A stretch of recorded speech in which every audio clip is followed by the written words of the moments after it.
You're listening to Missing Persons, brought to you by AbJack Entertainment. Be sure to check out some of the other great true crime podcasts from this network, including The Murder in My Family, DNA ID, Zodiac Speaking, Scene of the Crime, Beyond Bizarre True Crime, Citizen Detective, and Campus Killings.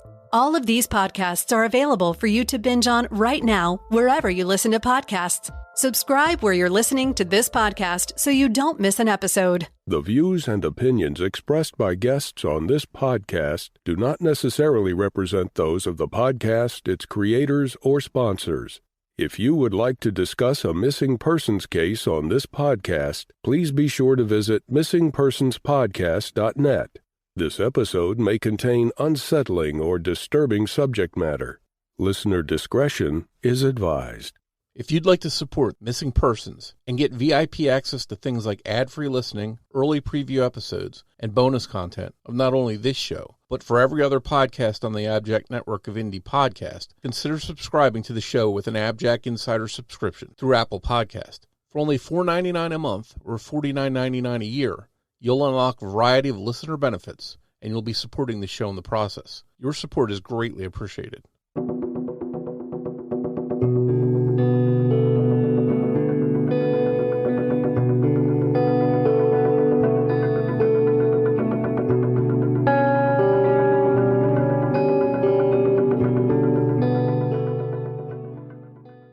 Welcome to Missing Persons, a podcast dedicated to spreading the word about people who have vanished under mysterious or unexplained circumstances and the family members who are looking for answers.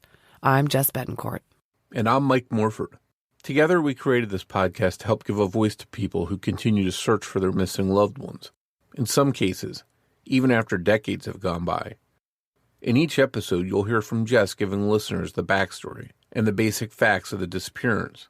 Then Mike will speak with someone who's intimately connected to the missing person, and his guest will share their story with us. So sit back and enjoy this episode, and who knows, maybe you can help us find someone who's missing. Sarah Schultz was immediately unnerved when a man banged on the door of her Wall Lake, Iowa home around 10 a.m. on Tuesday, November 21st, 2023.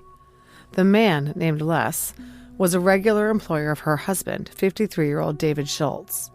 David was a trucker, an owner-operator livestock hauler who had been contracted to drive a load of baby pigs from Les's Hog Farm in Eagle Grove to Weichmann's Hog Buying Station, a livestock dealer in Sac City, 90 miles southwest of Des Moines.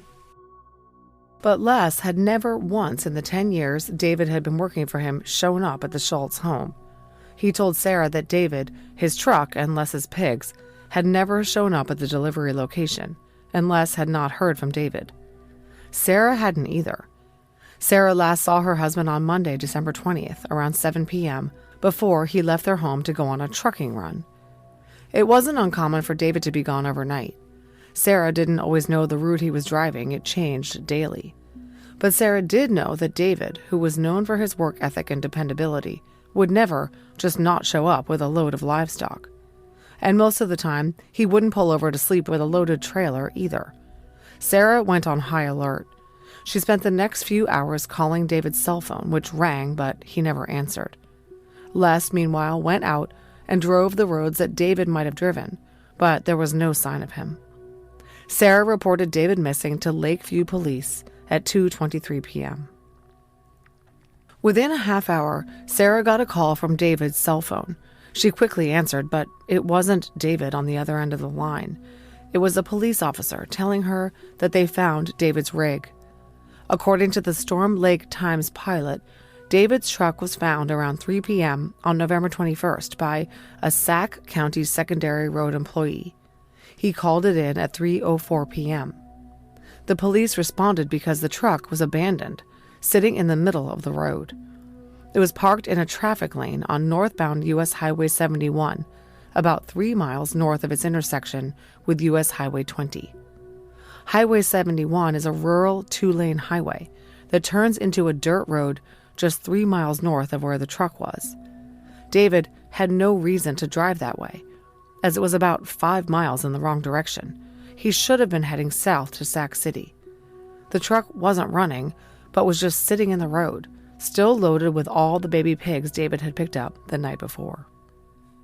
Inside the cab of the truck, the police found the keys, David's phone, which the officer had used to call Sarah, his earbuds, and his wallet containing his ID and a significant amount of cash.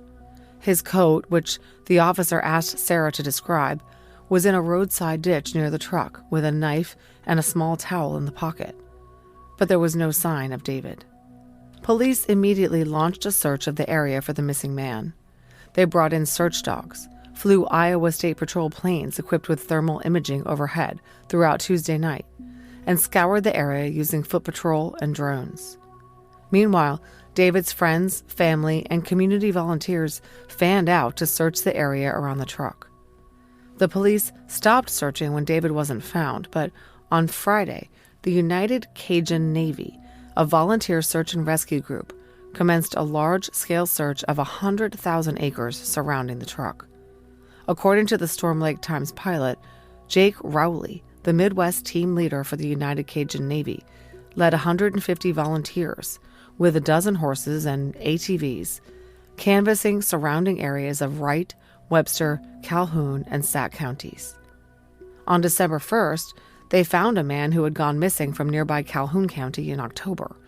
Mark Reesberg had completed suicide by gunshot to the head inside his P2 Cruiser, which searchers for David Schultz located in a remote wooded area in Jolly. But no trace of David was located. After this massive search, Jake Rowley said he felt strongly that they would have found David if he were in the area. On Sunday, his organization posted on its Facebook page, quote, "Unfortunately, we did not find the answers we are all hoping and praying for so much. We feel we may have exhausted any potential search locations in the area," end quote. On Monday, the United Cajun Navy paused their efforts when the Iowa Department of Criminal Investigation, or DCI, stepped in to join the search for David. They joined the Sac County Sheriff's Office, which had been spearheading the investigation, and the Lakeview Police Department. Those agencies worked together to reconstruct David's trip using location information from his phone and investigated all the areas they knew he had gone. According to a media release by the Sac County Sheriff's Office, quote, "Detectives from the Sac County Sheriff's Office and the Lakeview Police traveled to the Eagle Grove area and with the assistance from the Wright County Sheriff's Office, located the hog confinement that Schultz was scheduled to load from. Load crew members were interviewed, and load records were obtained. Investigators learned that Schultz had picked up his load but had been late to arrive, and he was the last truck loaded. Schultz left at about 10:50 p.m. According to WHO Des Moines, investigators searched Les's hog farm, and the manure pit under the hogs was pumped and drained. "The pit has been pumped. That was scheduled to be pumped anyway," said Sac County Sheriff Kenneth McClure. "So we learned that he made it, he loaded, and he left." The sheriff's statement said that David left the hog farm with his truck loaded with pigs at about 10:50 p.m. on Tuesday night. The sheriff's official statement continues, quote, "Investigators obtained video footage of David Schultz at 11:15 p.m. on November 21st, 2023, at the mile marker 126 truck stop east of Fort Dodge on Highway 20. Schultz is there for 16 minutes before leaving the truck stop," end quote. Sarah tells us that this appeared to be a normal pit stop. The store was closed. David didn't interact with anyone. He appeared to be looking for something inside his truck. He drank something, and he scrolled through his phone. The statement from the sheriff continues, quote, "He is then seen on a DOT camera on Highway 20 west of mile marker 126 truck stop heading west. This was the last time David Schultz was seen. Cell phone data obtained from David Schultz's phone corroborates this timeline," end quote. The DOT camera showed David's truck heading west on Highway 20 at the Colville-Fort Dodge exit. Cell phone records confirm the truck traveled west towards Sac City, but instead of turning left toward the truck destination, it turned north for 5 miles. It traveled north to the intersection of Highway 20 and Highway 71 at about 12:18 a.m. His truck was later found at this location. Investigators verified that the truck stopped at the location where it was found at around 12:40 a.m. It was found in the same spot 15 hours later. This video shows that David Schultz never made it to Weichman's, McClure's statement said. Law enforcement has searched for additional video footage from Eagle Grove to Fort Dodge, but has not located any. The Iowa Division of Criminal Investigation confirmed that David Schultz has not legally gone through a U.S. border crossing. Information was received that a person named David Schultz had a one-way flight from Minneapolis to Phoenix, Arizona, on the late afternoon of November 21st, 2023. Working with the Minneapolis Airport Police and the airline, it was determined after viewing video footage of the gate and receiving ticketing information that it was not the David Schultz that is missing. DCI continues to assist in the examination of other digital evidence that has been obtained or requested through a subpoena or search warrant. A separate release from the Sheriff's Office stated, "We greatly appreciate the outpouring of community support and willingness to assist with the continuing search for David Schultz.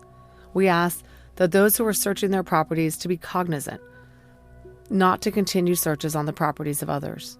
Law enforcement will be continuing to expand the search area and continue this investigation in the coming days." David's truck did not have a dash cam. Investigators towed and searched the truck, and according to WHO Des Moines, Sheriff McClure said they did not find blood in the cab. "We found some things that we've sent to the DCI crime lab for DNA analysis, but we have none of those results back," said McClure. That was 6 weeks ago. Whether they have received any lab results at this time is unknown. Sarah tells us that the investigators have not been in contact with her other than one quick visit from a DCI agent. She is frustrated and consumed with worry for her husband. She says that David would absolutely not just leave her and the kids. The couple shares twin 10-year-old sons Isaac and Joseph, and David was a devoted stepfather to Sarah's 2 children from her previous relationship. David was looking forward to Thanksgiving, when her daughter Sabrina would be visiting with her son Nico, Sarah and David's grandson. Sarah has known David for much of her life and knows him to be reliable, dependable, stable, and also somewhat dependent on her and their relationship. He was very much a homebody. His Facebook profile picture is the big red rig he was fixing up and one of his kids. No one in his life would do him harm, Sarah tells us. She believes that someone abducted David for unknown reasons. David Schultz is a white male, about 5'11" tall and weighing 180 pounds. He has brown hair and brown eyes and is clean-shaven. Sarah recalls that he was last wearing Wrangler jeans and cowboy boots and possibly a Peterbilt hat. Crime Stoppers is offering a $2,000 reward for information on David's whereabouts. Sarah is raising money to add to the reward fund. In addition, Sarah's cousin has established a GoFundMe called Family of David Schultz, Missing Iowa Trucker, to help her support the family in David's absence. Any information regarding David's whereabouts can be reported to the Lakeview Police Department by phone at 712-657-2513.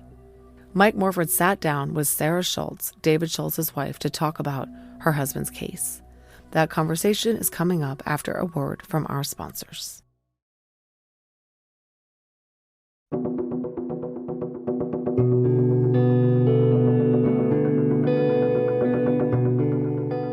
Hey, sir, and welcome to Missing Persons. I want to thank you for coming on to discuss your husband David's case with us. Hello. I'm happy to have you here. I know this must be a very tough time for you and your family, especially over the holidays here, not knowing what happened to David. And we want to do our best to help you get the word out, and find out what happened here. And hopefully someone listening has knowledge or information that's going to help, and they'll come forward with that. I know you've done a lot of news stories, you've been interviewed and stuff. How have you been able to get through this very tough time that you've experienced? Oh, I have a pretty good support system in my community. I'm lucky to I live where I was born, basically in the same county, and so I'm just living here my whole life, and a lot of friends. My husband too, he's from Sac County, and we have a lot of friends and family here, thankfully, and my town too. The whole town's been supportive, and people stopping by, and I get cards in the mail, and just so many people reaching out with prayers and concern, and um, I guess I just feel like God is so evident in this. It's really opened my eyes just because so many people care so much and want him found, and they're just so concerned for me. Strangers from like all over the world have reached out, and they can't stop thinking about his disappearance and what might have happened. And so um it's exhausting though. Every day is exhausting, just having the worry and having to go through, like, just see triggers, every day that remind me of him. And it's exhausting, but it also is it's nice to see how many people care about me and my family as well. And I can't imagine the stress that you're under with this ordeal, and having those people to help you by your side has to be something that's, a good thing to have during a tough time like this. Yeah, just people. I guess I wrote in one of my posts that God puts people in your path and you don't even know. But I mean, people from when I was like 15 years old, like, come reaching out to me, and the people I met that long ago, because I'm 45 now, and that was a long time ago, and we're still remain friends, but not in close contact. But they've popped up again. Just they care so much. I imagine that this story's made national headlines, but around your area especially, it must be, front page every day Oh, yeah. discussion.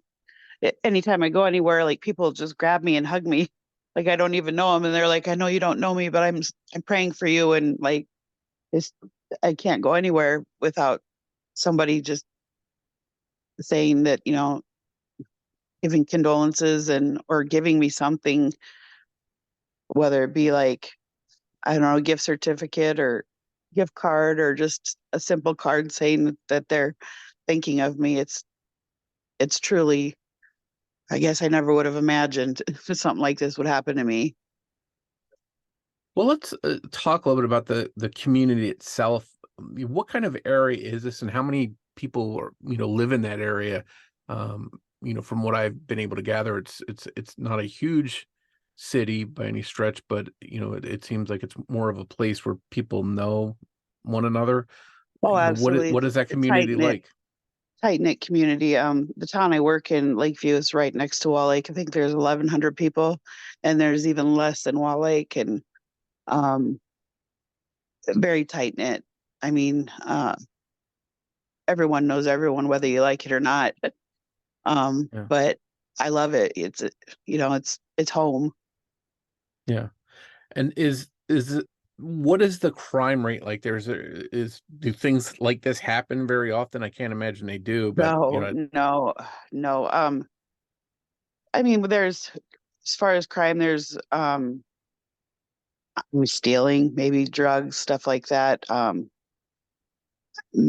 um, the area we live in has a pretty high uh, meth problem, just due to the fact that it's made from something that's used in uh, anhydrous ammonia. It's used to put on the fields, and so it's accessible to make it. And there's quite a lot of people that have a meth problem, but other than that, there's no. I can't think of any murders or kidnappings or abductions that I know of in the area for years ever. So yeah, not the type of area we expect someone to just go missing without any explanation, like your husband absolutely has. not. Yeah, it's unbelievable. When it happened, it was like, uh, for days and days, it was hard to digest that he's missing. It just doesn't make sense. Still doesn't make sense. Yeah.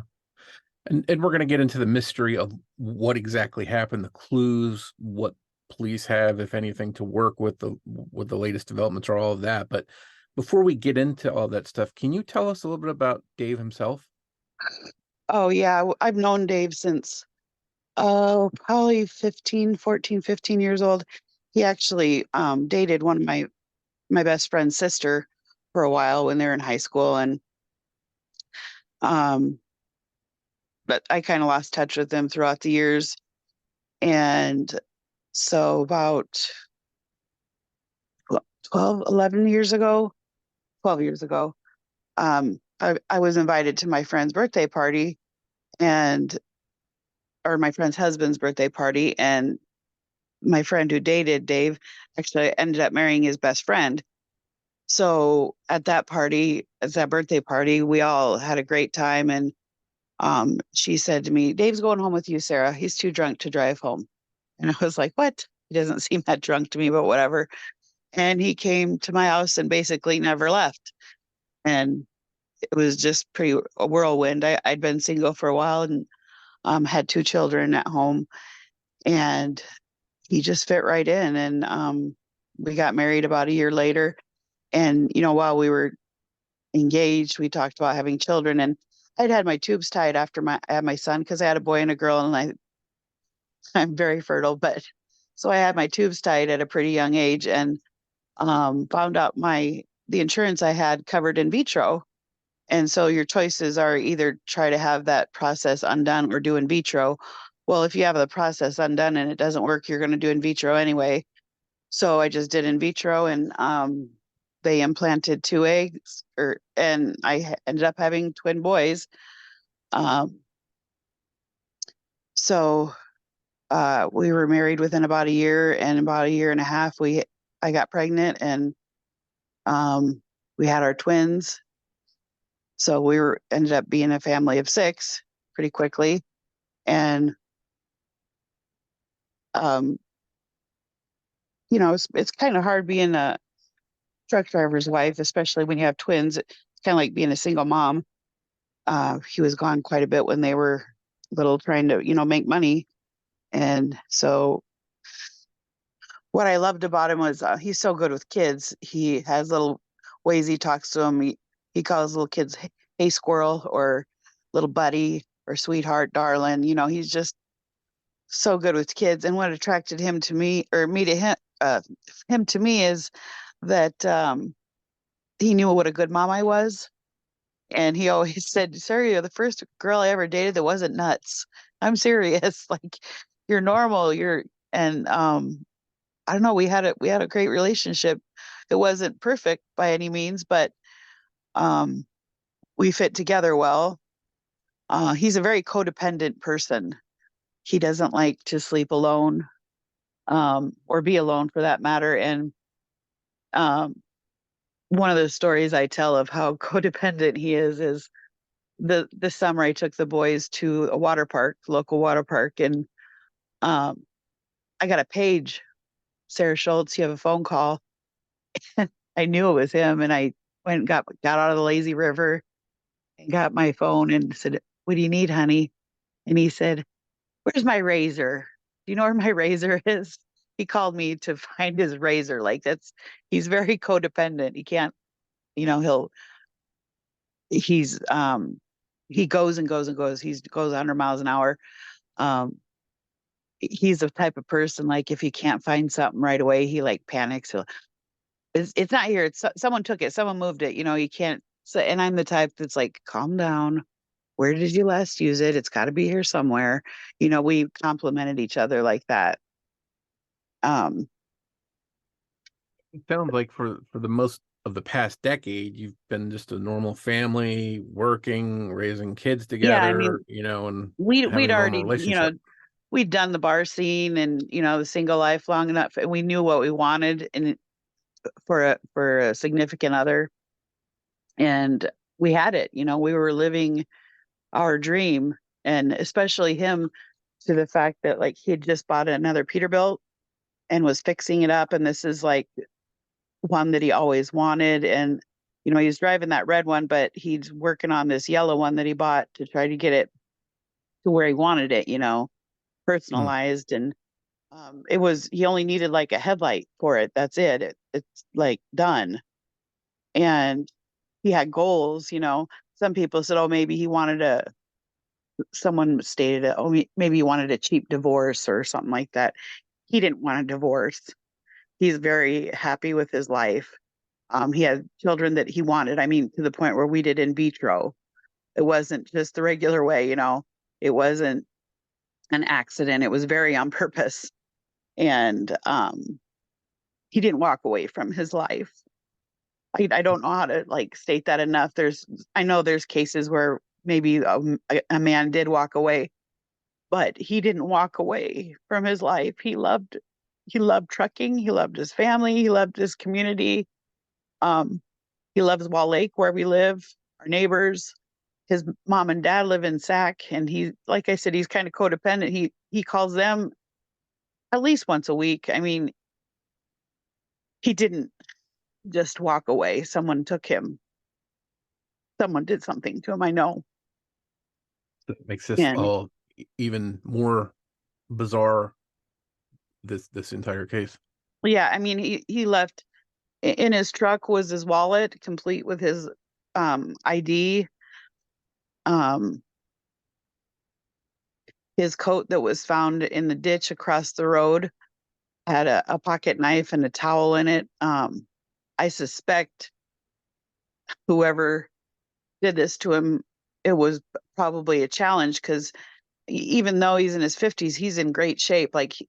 A lot of people even say, well, he sure doesn't look like he's 53. No, he doesn't. And he can run faster than the boys while he's wearing his cowboy boots. He's in good physical shape because of the work he does. So I'm sure it wasn't too easy to get him, but I suspect his coat came off while they were trying to take him. And we're going to talk about all of that and all the clues and all the things that make you believe that. I just wanted to touch on one thing just for listeners. So I know there's different kinds of truck drivers. Some of them work for other companies and drive the company trucks. Yeah. Some of them drive long distance and come home after a week. But from the sounds of it, he owned his own trucks, operated his own trucks. Is that correct? Yeah, it's an owner operator. These are things that I just learned to, when being with David. I didn't know much about the trucking industry or livestock hauling. He is a owner operator, and he hauls livestock, and that could be pigs or cows. And he generally worked locally in the state. He didn't go out of state very much at all. He was sometimes gone at night, because he would have maybe more than one load a day, usually one in the morning, one in the afternoon. In the morning, that means 6 a.m. He would have to leave at 5, 6 a.m. real early, sometimes 4. So sometimes if he worked till 12 or 1, then he would just go to his next location and sleep, so that he wouldn't be late, because he always worried that he would oversleep and be late, and he didn't want to be late. He took pride in that, so it was not unusual for him to be gone overnight. And I would, and the next day, and then come home at 7 o'clock at night the next night, or even maybe 2 or 3 nights a week be gone. He'd tell me, hey, I'm not going to be home tonight, but I didn't know his schedule from day to day either. He didn't either. So he usually only knew a day ahead of time what he would be doing the next day. He wouldn't know a week ahead of time. So we just kind of had to go day by day. And that's just the way we live, So he wasn't gone for weeks at a time like some truckers are. No. It sounds like most nights he was home. Or he was at least in the state, yeah. Okay. Or even in the county. I mean, he may haul a load, let's just say from Carroll to Denison, and then Denison, let's Sioux City, Sac City to Sioux City or something like that. But it was always usually in the state. And the truck itself is obviously going to play an important part in what we're going to be talking about. So I just wanted to clarify that a little bit.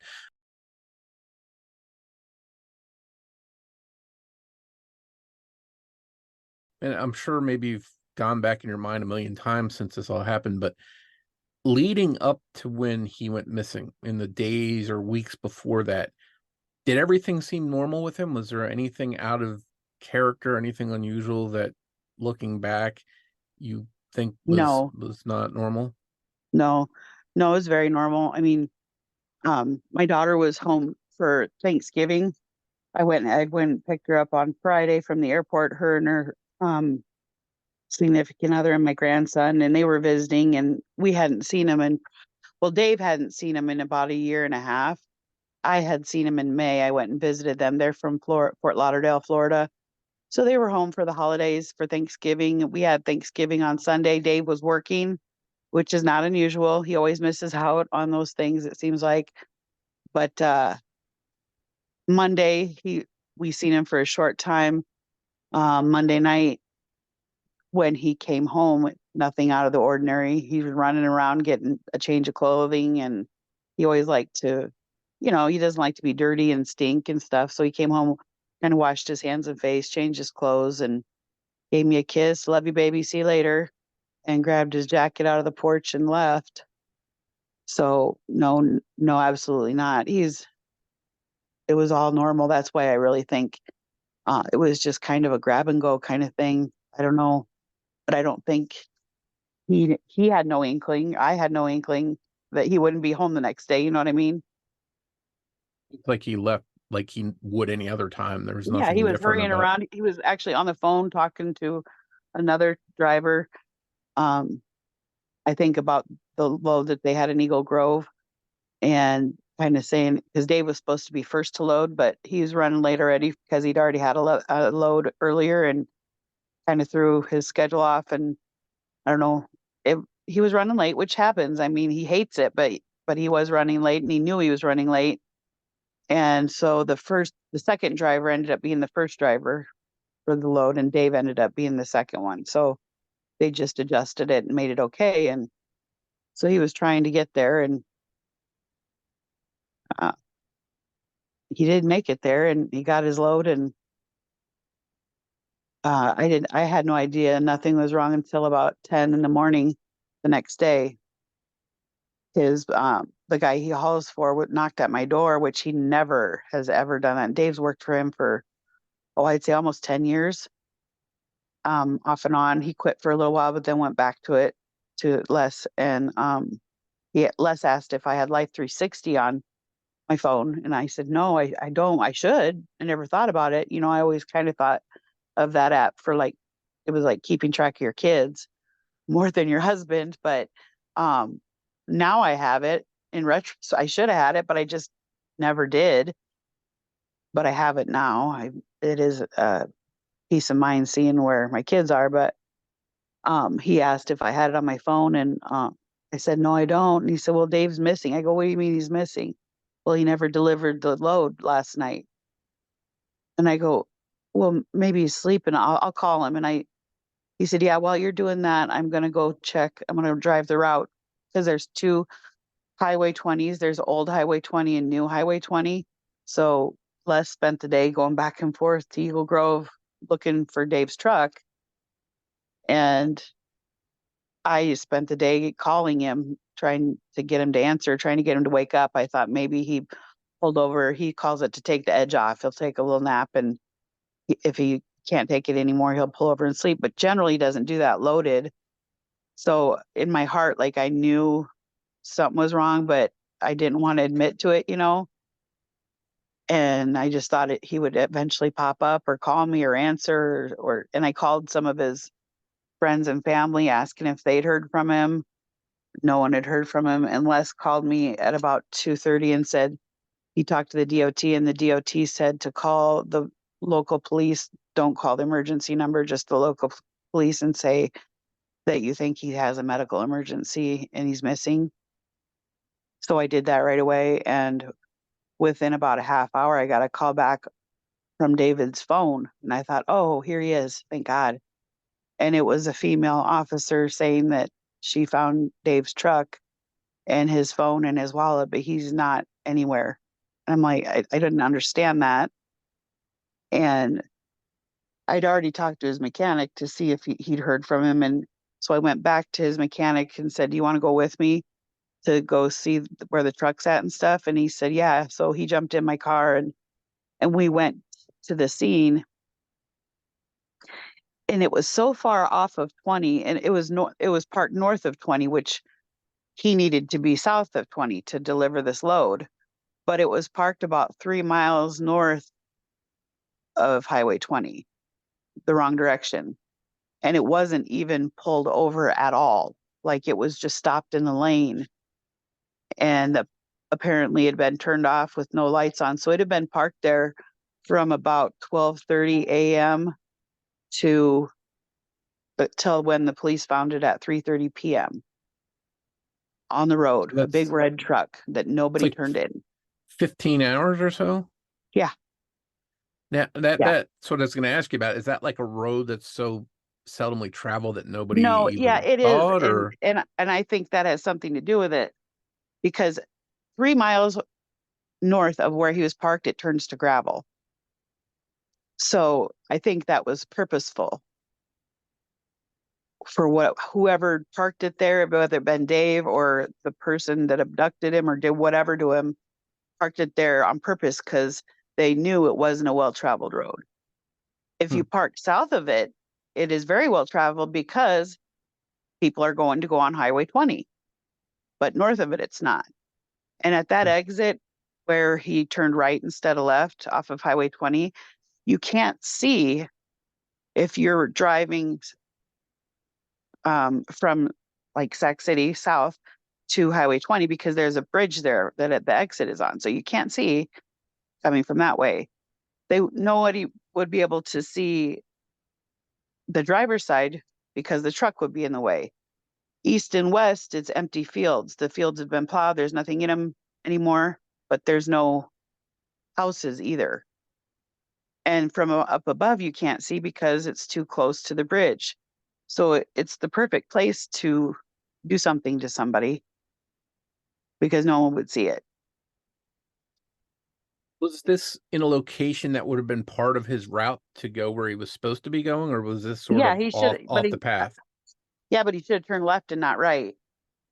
Hmm. So was he was basically facing the wrong direction? Yeah. Okay. And it was far off of 20, like to the point where I was like, am I on the right road? You know, I remember feeling that with Don, thinking, where is this truck at? Where is it at? It's supposed to be up here. And just when I got that feeling, then I saw it, the road, like I come around a bend or over a hill or something. I think it curves a little bit, the road does. And then I seen his truck. And I went back one day to show my twins where they're at, because I thought I would want to know if I was them. And I said, you want me to show you where I found your dad's truck was parked? Yeah. We went there, and I thought at the same time, am I going the right way? Is this the right road? Even though I knew, but I remember feeling that because it was just seemed so far off of the 20. But yeah, it was off that far on purpose, I believe.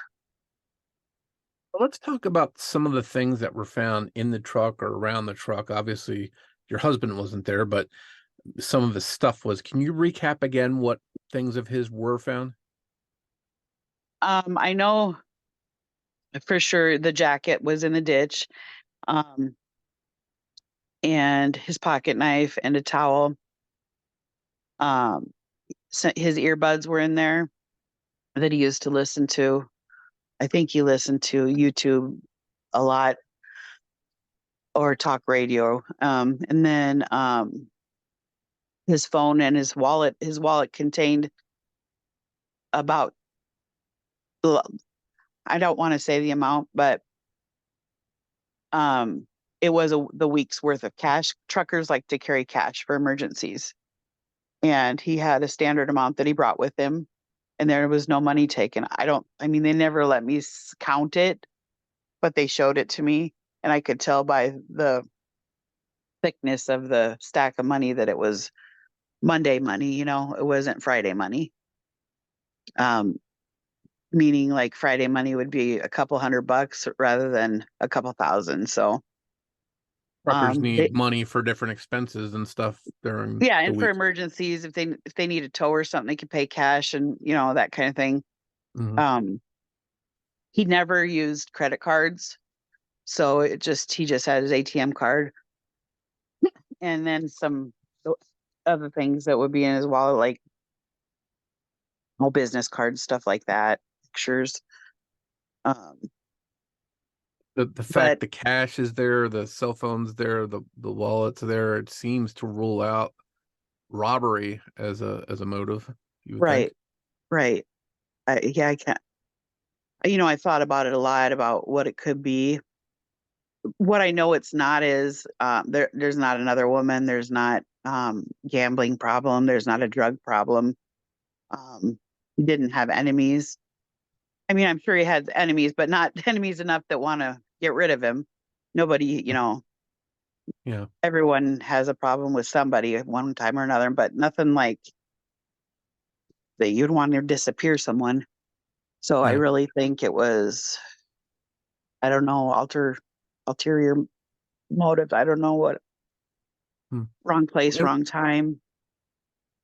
what about the truck itself? What was the condition of the truck? And I think I've read that the livestock was all on the truck the way they Yeah, it were was supposed still to be. loaded with pigs. Yeah, so when I got there, the pigs had already been offloaded. So if a livestock hauler has issues and they can't deliver their load, they'll get another driver with a trailer and back up the trailer to the loaded trailer and then just offload them onto another trailer and then deliver them that way. And they had already been offloaded. The police were there. In my opinion, it should have been taped off, and then I shouldn't have even been allowed in that area. When I got there, none of that had been done. People were going in and out of the truck. I asked at one point, "Can I get in the truck?" And they said, "Yeah, go ahead."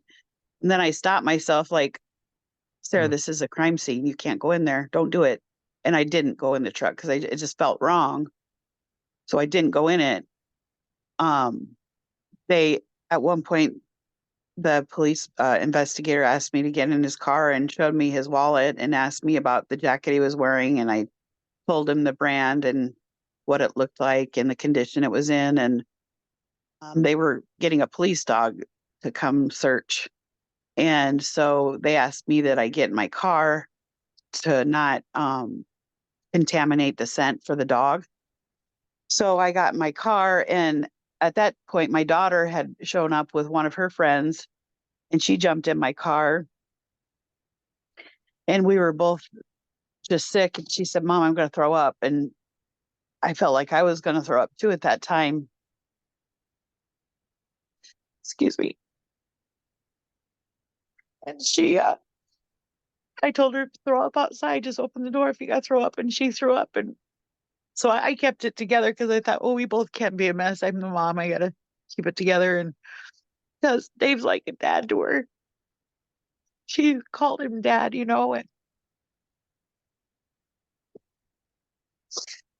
um so when that was over, when the dog didn't search long, he just went to where the jacket was and went to a field entrance and then stopped, like, "Okay, I'm done." And that makes me think he was taken right there. um I asked the cops, "Well, what are you going to do with the truck?" And they said, "I don't know." Oh, they just kind of shrugged their shoulders. And I was at that time said to myself, "Oh, Dave, you're so fucked." To be frank, that's what I said, because they don't even know what to do with the truck. So I said, "Well, Don can drive it back," because that's where Dave parks his truck. He normally, we live in town and you can't park a semi on the street, so he parks a couple blocks away at his mechanics, and his pickup truck stays there when he's working. And then when he's done, he parks his pickup and he parks his semi and jumps in his pickup and comes home. So that's kind of where it lives when he's not working. And so I said, "Well, Don can take it back to his shop if you don't know what to do with it." So he did that. And then a couple days later, they towed it without telling me. And which I wouldn't have cared. Like, if they would have just said, "Hey, we're going to search his truck," that's fine, but I already have him missing. What if I'd gone down there and to look at the truck and it wasn't there? Like, I don't need that kind of stress. It would have been nice to know. And so Don came the next day and said, "Did you know they took the semi?" I said, "What?" He said, I knew they didn't tell you. They said they were going to tell you because he heard about it. He wasn't even at the shop when they towed it. And his friend was there, and he called Don and said, they're taking Dave's truck. And Don said, give him the phone. And he said, did you tell Sarah you're going to take that truck? And they said, oh, we will. And they never did. They didn't even tell me. And when it came time, when they were done searching the truck, they said, yeah, you can go get it. I said, well, where's the keys? Well, they're in the truck, or they're at Denny's, which is where it was parked, Denny's Texaco. So Don and I go the next day. The keys aren't in there, and Denny doesn't have them. I find a cop. He doesn't know where they are. And they said, well, we'll call you. And so a few hours later, I get a call. Like, we have your keys. They were at there. We have them. You want to come get them? I said, I'm done. You can bring them to me now. And they brought them to me in a specimen bag, which, I'm a victim, To get those keys in a specimen bag, it was just devastating. So it's like a reminder, I don't know if I'm being over dramatic, but you have to walk a mile in my shoes. And the police don't talk to me at all. The last time I talked to them was December 9th. And Is that what, because they're not responding to you? Oh, I call for an update, and then they just say there's nothing to update. Mm-hmm. It's just a joke. It's so bad. Like, you'd think if your spouse was missing, they'd keep in contact or stop in and at least see how you're doing or whatever. Nope. It's awful.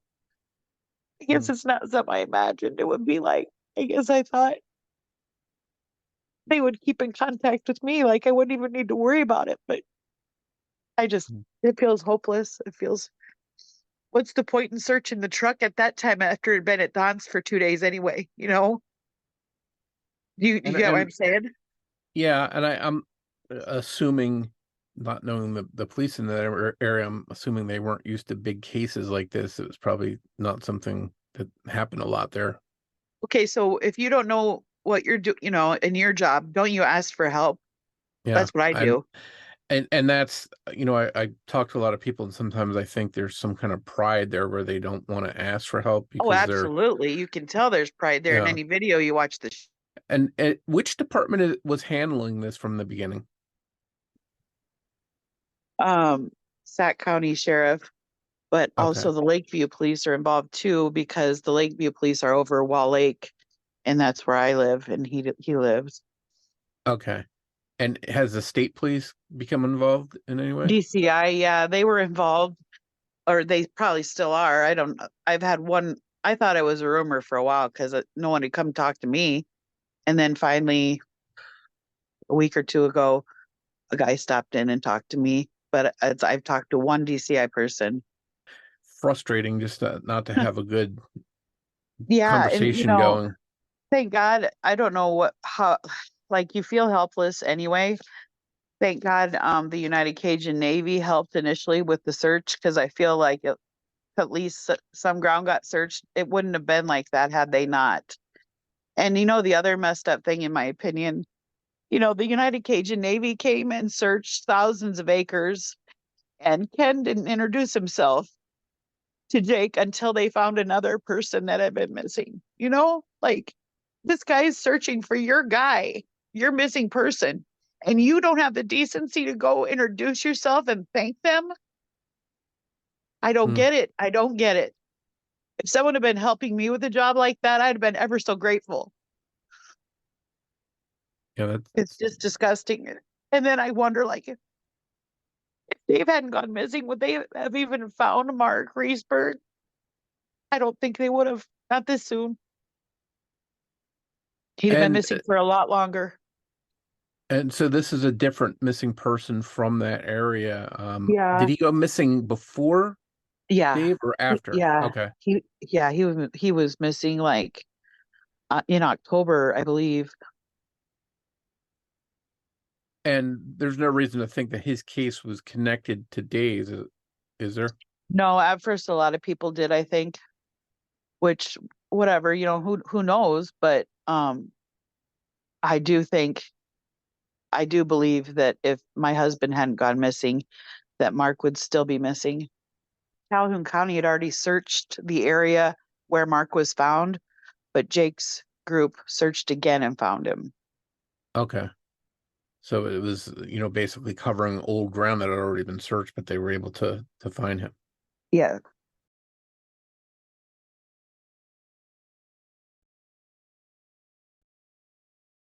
So, I know we've talked a little about the searching the areas, dogs were out there, the search groups out there. Besides the jacket of Dave's that was found, there's nothing else really found outside the truck. Is that correct? No, I remember when I was there seeing a cigarette butt, but I don't know if whose it was.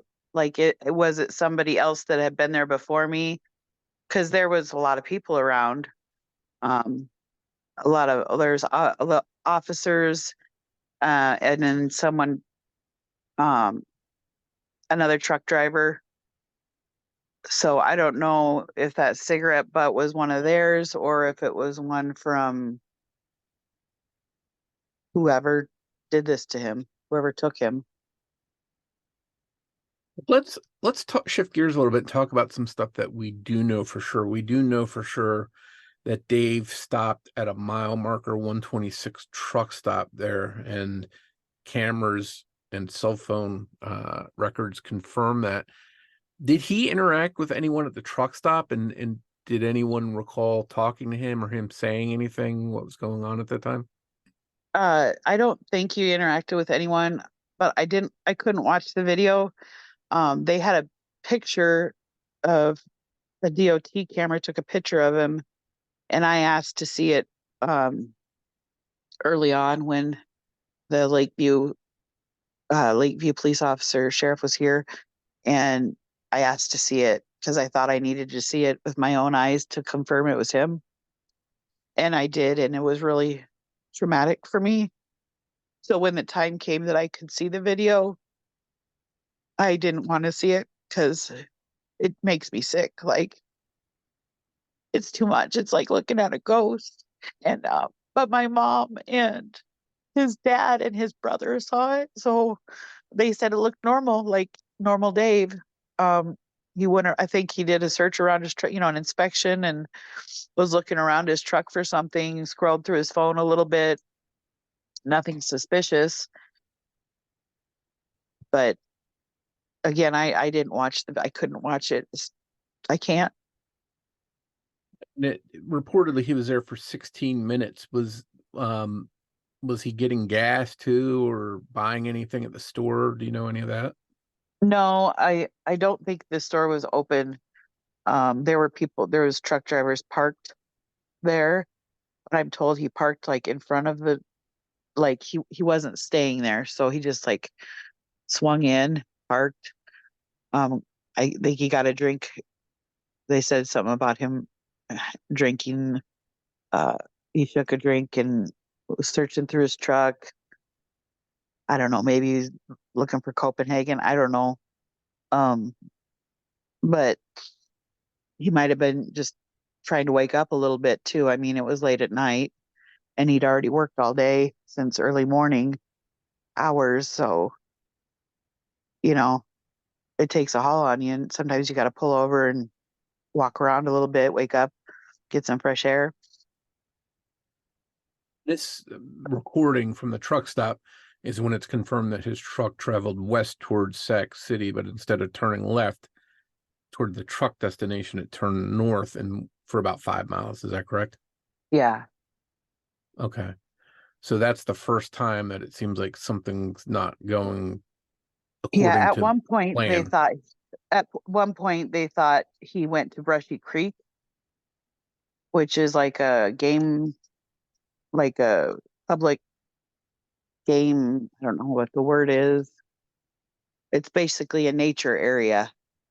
And they were asking me, like, the cops were wondering why he would go there. I'm like, there's no reason he would go down there. He wouldn't. There's no reason. There's nothing down there. And well, so it turns out when you park, so as you're traveling, your phone pings will stay with your vehicle. But if you park, your phone pings will start reaching for more towers. So it just kind of looked like he went down there, but he was parked at the time. And so the phone ping wasn't accurate. So they did search the Brushy Creek area because they thought he went down there initially, but then confirmed that that wasn't the case. That he didn't go down to Brushy Creek. Okay. And you're getting into a little bit of the next thing I wanted to talk about was sort of the electronic trail as far as text or things on his phone, searches he may have had. What can you tell me about the search of his phone and what, if anything, they found of value? I don't know anything. Okay. I can't imagine they found anything of value. Dave was not electronically inclined. He was a boy of the 80s before the internet. And he always had to ask our 10-year-old, one of our 10-year-olds is electronic. He's a little techie, you know what I mean? And he would get so frustrated on the phone or on the laptop because he wasn't raised that way with electronics. And he just got on Facebook last year, like about this time. And so he's only like a year into Facebook. He knows how to text. He barely knows how to send a picture. He's not very techie, so I can't imagine they'd find much on it. But I don't know. They don't tell me. Is it still being held in evidence? Yes. So is his wallet. Okay. Now, did his truck, I know some trucks have like a GPS system or a dash camcorder built into it. Was there anything like that in the truck that might provide any more information? No. Okay. Yeah. That was something I was hoping could be in there because that might provide a few more clues. But then again, if he's not, as advanced, His truck is technically. It's a 99. Okay. I don't know what, but I do know that it doesn't have a lot of things that newer trucks would have. Okay. Now, I know the police looked into some different leads. There was a search of a farm nearby. There was a search of someone that had bought a ticket someplace, and none of that stuff apparently led anywhere. But did you get any hope along the way? Hey, maybe this is going to result in some answers, or what was your take on it? I'd like to say yeah, but I don't think they have anything.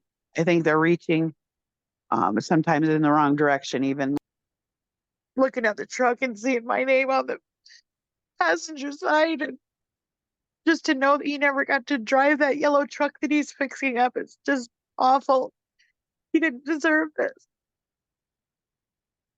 And I can hear in your voice that this is all weighing on you, and obviously it's recent, so it even hasn't been that long, and now you've had the holidays to go through without Dave, and it's just never-ending limbo, like wondering. Like I said, I know I've said this before. I know what it's not, and even though he doesn't have his cell phone, he knows my phone number. He knows his dad's phone number. He knows our son's phone number by heart. So even if he doesn't have his phone, if he was able to call, he would, and he hasn't. So something's keeping him from calling. And just the thought of, let's say he's stuck somewhere, not being able to talk to us, and knowing how worried we are, it just makes me sick, the thought of it. Because he's so cool, like he calls me at work all the time, and everyone, anyone who answers the phone at work knows Dave, and he wouldn't do this to us. He wouldn't, not on purpose.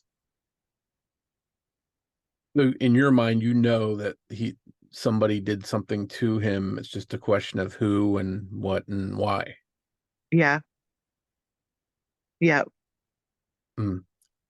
So, a lot of times in a case like this, when there's someone missing, they sort of turn that person's life upside down, shaking out things, looking for anything to sort of point to say, hey, maybe it was this, maybe it was that.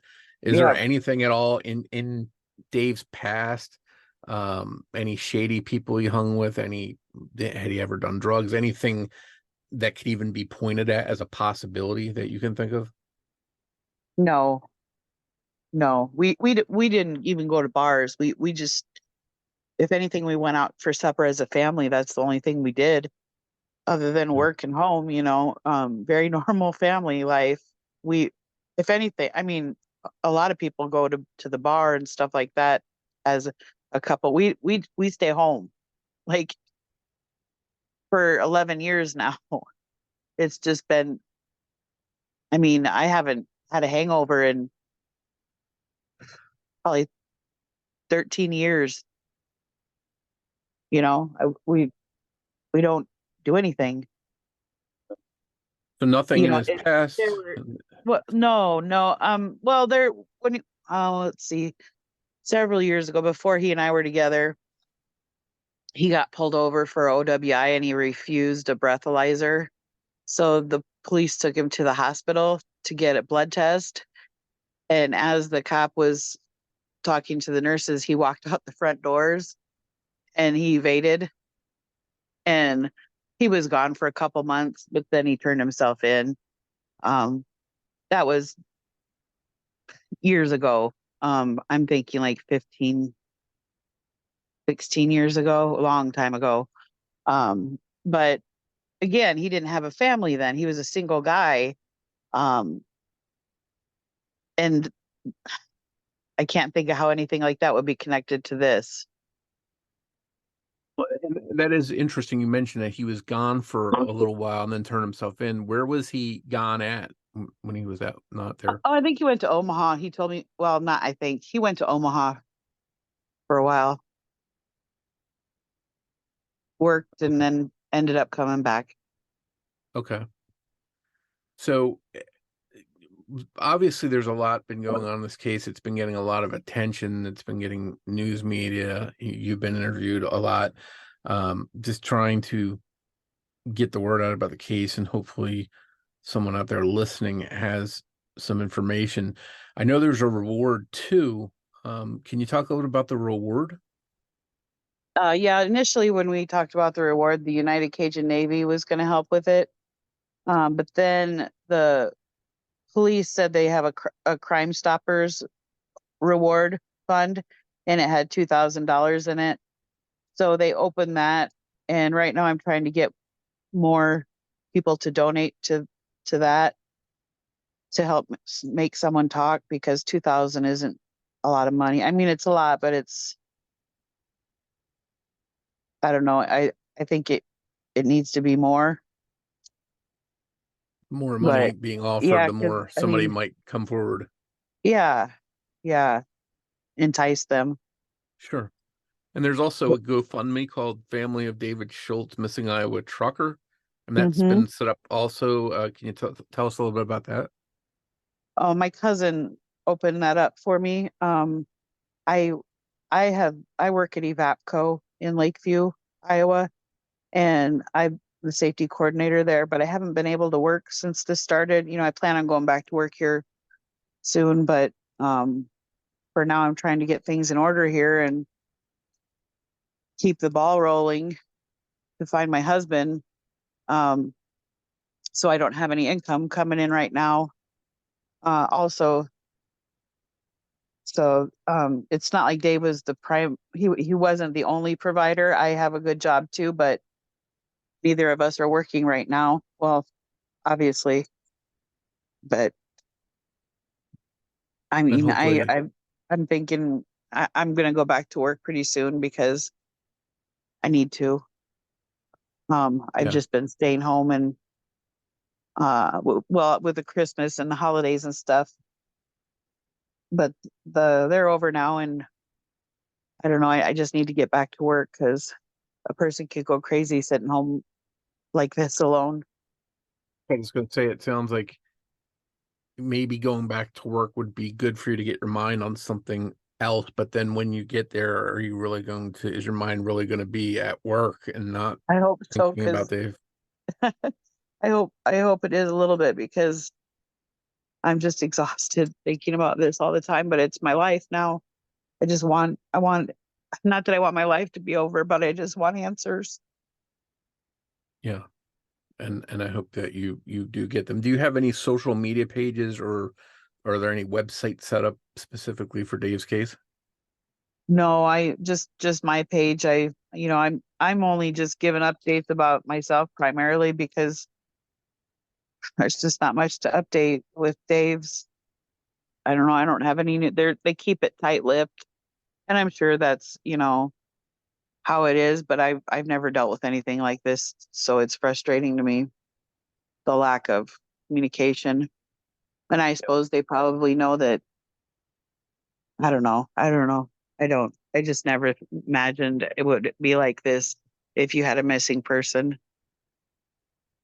I know it may be something that's tough because of financially or whatever, but since the police aren't really responding to you much, have you thought about whether, even if it's somebody that donates their time, have you thought about consulting a private investigator? Yeah, I do have one person who's been helping me with, um like, if I get a message that's questionable and or asking me to call them, I give it to her because just to protect myself a little bit. Recently I had someone say that they knew where my husband was, and that was New Year's Eve. And she said, frankly, I'm surprised you haven't had more because that's normal, but it's heart stopping. Like, it makes you physically ill when something like that's going on, that there's a possible sighting.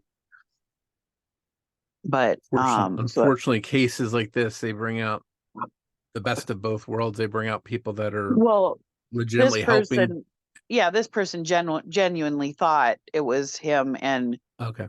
it was a sincere.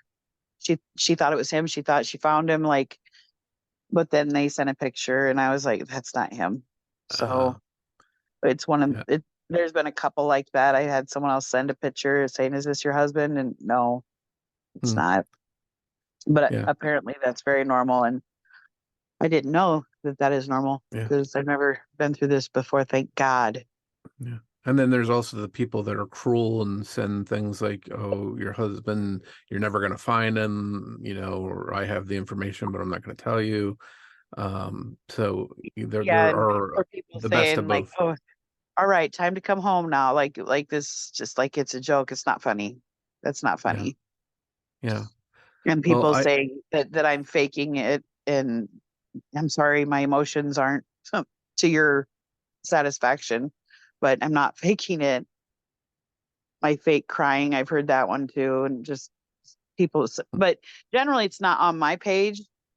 It's on, like, comments on news pages or another site, not on mine. If I see it, I just delete it. I don't even give it. There was one guy that was just, I know you had something to do with your husband's disappearance, and like just saying awful things and almost stalking. Like, it was weird, scary.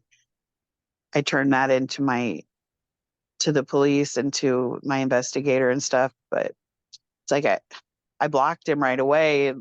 To him, that was suspicious. No, I don't have the energy to deal with you. It's pointless. I know I have nothing to do with it. Like, no, I'm dismissing you, actually. the last thing you want to deal with is somebody accusing you of playing a role in it when you just want to find out what's going on. Yeah, if I had a role to play in it, would I be this outspoken? No. I mean, in my opinion, I wouldn't. I'd go to Mexico or something. I don't know. I've never I've never thought about it, but I know I wouldn't advertise it. Yeah. And I think that's a problem. People see somebody's emotions and say, okay, they should be acting a different way. And the truth is, Yeah. you don't really know how you would react until you're in that person's shoes. And sometimes people say they have too much emotion or they don't have enough emotion. And a lot of people make a big deal out of what people look like according to what they think they should look like. And, that's just not fair. Well, it's laughable to me Yeah. because as much as I'm trying to find him or doing anything I can think of to help keep the ball rolling and to not let people forget that he's missing. Hmm. I mean, it's all I can do. I have kids at home and I'm trying to find their dad. I hope you do find out the truth about what happened. And again, we're going to do our part to get his story out there. And just, again, a reminder, anyone listening, if you know anything about Dave's whereabouts or anything to do with the case, please call the Lakeview Police Department at 712-657-2513. And again, I can't thank you enough for coming on to talk about the case. And, you know, I hope for your sake and your family's sake, you do find out what happened. Thank you. We hope you enjoyed this episode of Missing Persons. If you can provide any information to help solve the case we discussed in this episode, please contact the appropriate authorities. If you enjoy this podcast, please take a moment to tell your friends about Missing Persons and invite them to listen to the show. Word of mouth will help us grow and bring these cases to a larger audience. You can also help us by taking a moment to rate and review Missing Persons on the platform you're listening to us now on. Just a reminder that new episodes of Missing Persons air every other Saturday. If you want to find us on social media, we're on Facebook at facebook.com/missingpersonspod. We're also on Twitter with the handle @missing_pod. And of course, you can find us and contact us through our website, missingpersonspodcast.com.